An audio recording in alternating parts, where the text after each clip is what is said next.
เอาเป็นบรรยากาศน้ำเพลินจะเดินใจจากที่บ้านเอาชกชกชก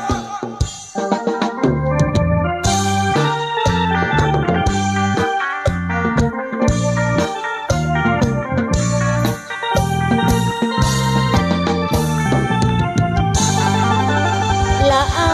ยบ่สมเด้อสันโตโอ้ละขอก็ตามสร้าง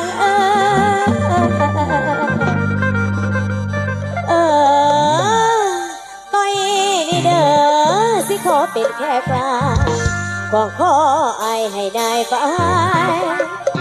แล้วคนที่หักกันบ่ได้ก็มีไหมมันเจ็บหลาย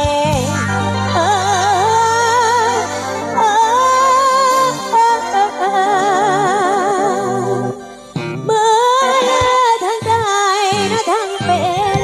ผู้เบาฉันจังทำได้กอดผู้ใดบนเทียงน้อย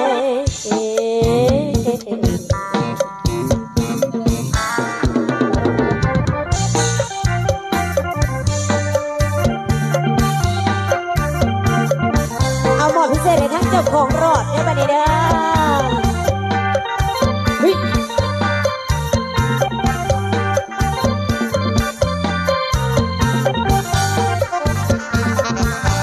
อยู่นั่นแล้วมันเป็นแฟนเรากอดคออยู่บนเตียงน้อยอ่อนอ่อนสักหน่อยไม่เกรงใจต่อยบ้างเลย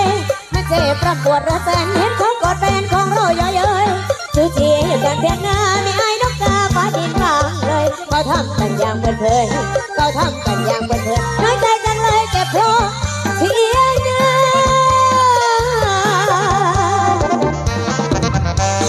แม่ที่ตาเจ็บในคอมาฟังลงหน้าอย่าพังจนหน้าลังมวยให้บุญให้มาให้กลุ่มให้หน้าให้เกลืออยากยิ้มเลี้ยงให้ใส่กันใจอยากลงไปขายยิ้มกว้างลงแค่เป็นของน้องเขาที่ฮักไปรักกันไปเทียบพี่น้องเราให้มาเห็น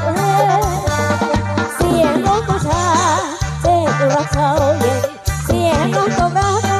ไอ้ก็ไม่มองเห็นเกิดรักน้องเบนก่อนไอ้เบนบอกเสียงหน้าน้อยทำจนเจ็บจนกระโดดย้อนได้หัวของเขาเพียงน้อยเพียงหน้าน้อยแต่กันแล้วเพียงหน้าน้อยไอ้หน้าต้อยเพียงหน้าน้อยแล้วเอาไปมาดำนั่งสรุปต่อตามเมื่อทุกทีทุกทีกับเขาคนเจ็บน้องน้ำตาน้องน้ำตาพังตัวเราดังเป็นเงาดันต้อยข้างใจยืนร้องให้กันโดนแต่ก่อนพักกระเดากลางโดนตั้งคือข้อตั้งตาตามตามียังมองคอย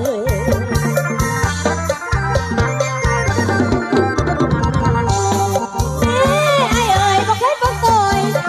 ล้วจะดีไปง้อยไปไม่ดอดจองก็นอนหอบอายตัวจองนั่งเอาเสียให้เขาหลายเถื่อสัญญาเราก็ทราบคนดีบอกมองเห็นชัดความประชันกลายเป็นความเชื่อเสียแล้วใครรอปืนกับใครแน่นอนรักติดซองเข้าใกล้เขี้ยวมอนรักติดซองเข้าใกล้เขี้ยวมอนจะเนาเขานอนกอดกันเจ็บหลังกอดกันแล้วเจ็บหลายเจ็บหลายเจ็บหลายอัพโยกกันในเด้อโยกกันในเด้อบันในเด้อ